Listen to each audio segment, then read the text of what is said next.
بسم الله الرحمن الرحیم. نن به موږ د بایو نه 15 کینګډمې کومې ته چې 5 کینګډم سیستم اف کلاسیفیکیشن ویل کېږي هغه به شروع کوو. په هغې کې چې کوم اولنی کینګډم دی هغه دی کینګډم مونیرا. صحیح شو. دا کینګډم به موږ اوس لاول شروع کوو. ته بل نوم ویل کېږي پروکاریاټي. دی کینګډم آلسو نون ایز کینګډم پروکاریاټي. دی اوس د دې کریکټر ویو به یو خپه ډیټیل سره. صحیح شو. they are unicellular organism. په دې کې چې کوم ارګانیزم دی هغه دی unicellular. صحیح شو.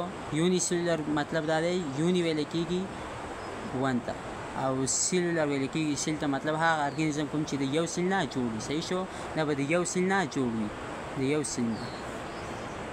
بل کریکټر د دوی دا دی چې they are microscopic organism. د دې مخکې چې کوم کریکټر وي مطلب چې دوی د یو سیل نه جوړ دي، نو سیل خو په سترګو باندې نه لیدل کېږي، نو خامخا موږ ته به د مایکروسکوپ ضرورت وي چې موږ مایکروسکوپ استعمال کړو. نو دغې د وجې نه دا مایکروسکوپیک ارګانیزم دی. صحیح شو. په دې کې به موږ مایکروسکوپ به یوز کوو. صحیح شو. یوزد مایکروسکوپ. they are microscopic organism. بل کریکټر د دوی دا دی چې this organism lack membrane bounded nucleus. په دې کې به نیوکلیس نه به چاپیره به ممبرین وي. فرض که دا اوس یو خلیه ده، دې کې کې ته نیوکلیس وي. د دې نه اوس که تاسو وګورئ نو دې کې دا چې کوم دی دا پکې ته دغه دی ممبرین دی، دا کوم چاپیره غاړه چې دی. خو په دې خلیو کې به د نیوکلیس نه به چاپیره دا چې کوم ممبرین دی دا به پکې ته نه وي. صحیح شو. نو دیز ارګانیزم لیک ممبرین باونډډ نیوکلیس. بل کریکټر د دوی دا دی دیز ارګانیزم لیک ممبرین باونډډ ارګانیلی. مطلب د دوی په سیلونو کې به هغه ارګانیلی هم نه وي د کومې نه چې چاپیره ممبرین وي. لکه فرض که مایټوکانډریا وي، مایټوکانډریا سټرکچر که تاسو وګورئ نو هغه څه داسې ونکې ته وي داسې چمپل په شان کې. صحیح شو. داسې نو د هغې نه اوس تاسو وګورئ دې کې ته یو ممبرین وي. دا شان کې ته پلاسټیټ شو، نورې هم داسې ارګانیلي شته. نو دوی کې به هغه ارګانیلي نه وي د کومې چې چاپیره ممبرین وي. صحیح شو.